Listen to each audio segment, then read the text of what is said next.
Welcome to The Explainer. Today we're diving deep into a single chapter, Chapter 21 of Exodus Prime, Book 1, to see how a story can take this massive, crushing weight of grief and forge it into something else entirely, something sharp, something determined. Let's break it down. Okay, so it all kicks off with just a number, 412. And you have to understand, that's not just how many ships they have, that's all of them. The final tally of a civilization that's been pushed right to the brink. And there's another number, and this one hits hard. 9 million.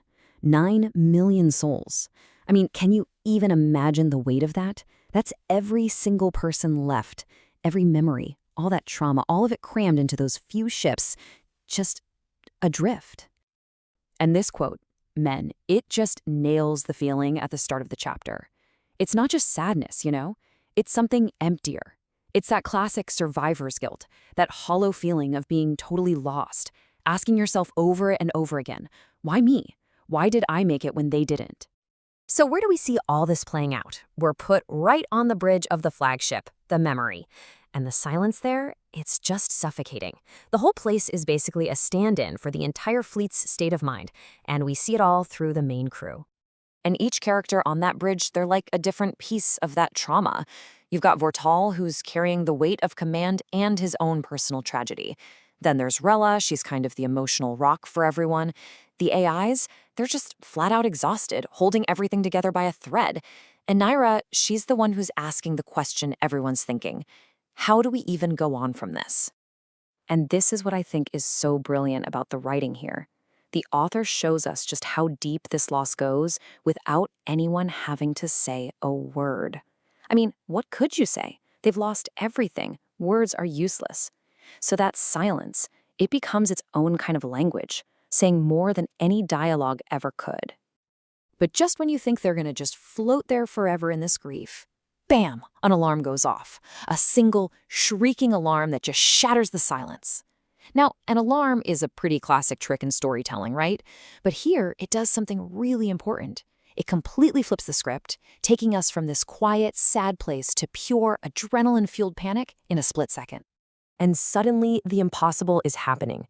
Think about it. They escaped through a collapsing gate. That should have been it. Trail gone. They should be safe. But they're not. Something is following them through hyperspace, which is supposed to be the safe zone. It's like the basic rules of the universe as they know them have just been thrown out the window. So this is the key. It's all about how this enemy is traveling. The book introduces this concept that's just terrifying. The Yellist's way of moving, it's not like some advanced technology. It's described as something raw, something predatory. It's like, instead of using the highway, it just tears a hole straight through the world to get to you. And that's what makes this whole chase possible. And what's so cool about this comparison is that it shows you exactly why their whole escape plan was doomed from the start. See, they thought they were dealing with an enemy that plays by the same rules they do, an enemy that needs gates to get around. But they're not. They're being hunted by something that operates on a whole different level, with a logic that is way more brutal. And then you get this line from the AI Synapticore, and it is absolutely bone-chilling. Because in that one sentence, the enemy stops being just some ship that's chasing them. It becomes a force of nature. This isn't something you can negotiate with, or trick, or outsmart. It's like trying to reason with a hurricane. The threat just became infinite. Okay, and this right here, this is the magic of this chapter. You'd think this new, terrifying threat would be the thing that finally breaks them, right? But it doesn't. It's the opposite. It's like a furnace. It takes all that shapeless grief and that anger with nowhere to go, and it forges it into something hard, something sharp. It gives all that pain a target. And you see this change happen right inside Vortal. He stops just thinking about what he's lost and starts focusing on why it was lost, on the purpose behind all that sacrifice. His grief doesn't go away, but he reframes it. It's not just his pain anymore. It's a debt that everyone owes to the fallen. And just like that, memory stops being a weight and becomes fuel for the fire. And this is the moment, the turning point of the entire chapter. He literally reframes the entire situation. Being chased is no longer something to be terrified of. It's a challenge. It's a fight. It's this tiny little shift in perspective, but it changes everything. The prey is starting to think like the predator. And that line is the final nail in the coffin of their despair. It's a promise, a declaration of war.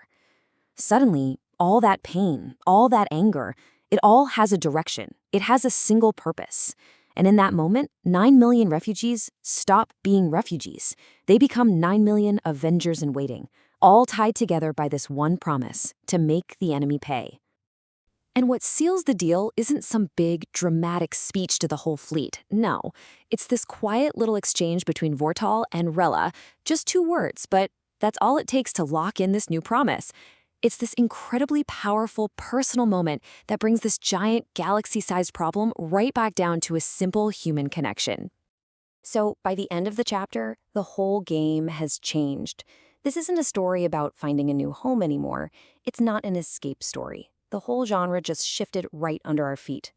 Now it's a story about a chase, a long, long chase across the entire galaxy. And this timeline, wow, it really puts the stakes into perspective, doesn't it? We're talking 14 years. 14 years! This isn't some quick getaway. The author is setting us up for a struggle that's going to span generations. They will be kids born on these ships who have never known anything else but running, with this monster on their tail. And really, it all boils down to this final contrast, right? The author strips the whole conflict down to its bare bones. You've got this cold, endless, mechanical thing that just hates. And then you've got this tiny, fragile little flicker of humanity. They're still scared, for sure, but now they're together, and they have a damn good reason to keep fighting. And that's the big question the chapter leaves hanging in the air. It's such a perfect setup for the rest of the book. Because the race isn't really about ships and hyperspace, is it? It's about something bigger.